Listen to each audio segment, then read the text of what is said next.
मित्रों, हम सभी नवरात्रि का त्यौहार धूमधाम से मनाते हैं और मनाते रहेंगे।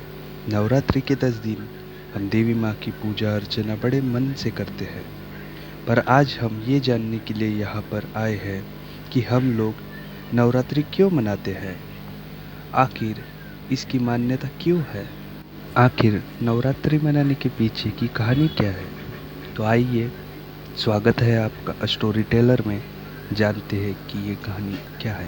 कहते हैं सदियों से हम नवरात्रि त्योहार मनाते आ रहे हैं, व्रत रखते आ रहे हैं। देश के अलग अलग हिस्सों में अलग अलग तरीकों से इस त्योहार को मनाया जाता है। कहीं कुछ लोग पूरी रात गरबा और आरती कर नवरात्रि के व्रत रखते हैं, तो वही कुछ लोग व्रत और उपवास रख माँ दुर्गा और उनके 9 रूपों की पूजा करते हैं। लेकिन इस नवरात्रि के पीछे की असली कहानी क्या है? इससे जुड़ी एक पौराणिक कथा है। महिषासुर नाम का एक बड़ा ही शक्तिशाली राक्षस था। वो अमर होना चाहता था और इसी इच्छा के चलते उसने ब्रह्मा जी की कठोर तपस्या की।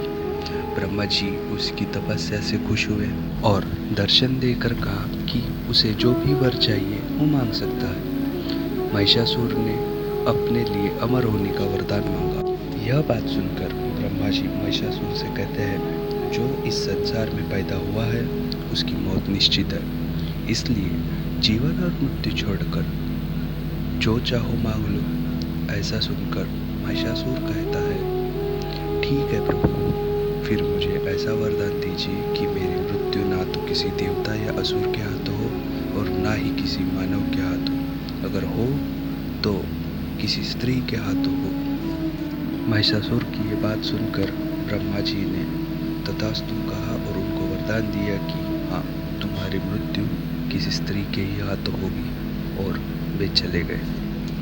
इसके बाद तो महिषासुर ने सब जगह हाहाकार मचा दिया। महिषासुर राक्षसों का राजा बन गया।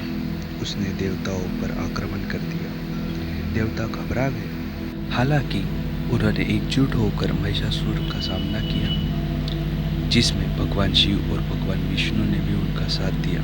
लेकिन महिषासुर की ताकत इतनी ज़्यादा थी कि महिषासुर के हाथों सभी को पराजय का सामना करना पड़ा और देवलोक पर महिषासुर का राज हो गया।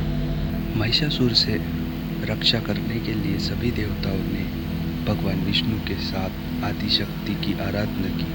उन सभी के शरीर से एक दिव्य रोशनी निकली और उस दिव्य रोशनी ने एक बेहद खूबसूरत अप्सरा का रूप धारण कर लिया, और देखते ही देखते उस खूबसूरत अप्सरा ने देवी दुर्गा का रूप धारण कर लिया। फिर जब महिषासुर ने देवी दुर्गा को देखा तो वो उन पर मोहित हो गया और उनसे शादी करने का प्रस्ताव सामने रखा।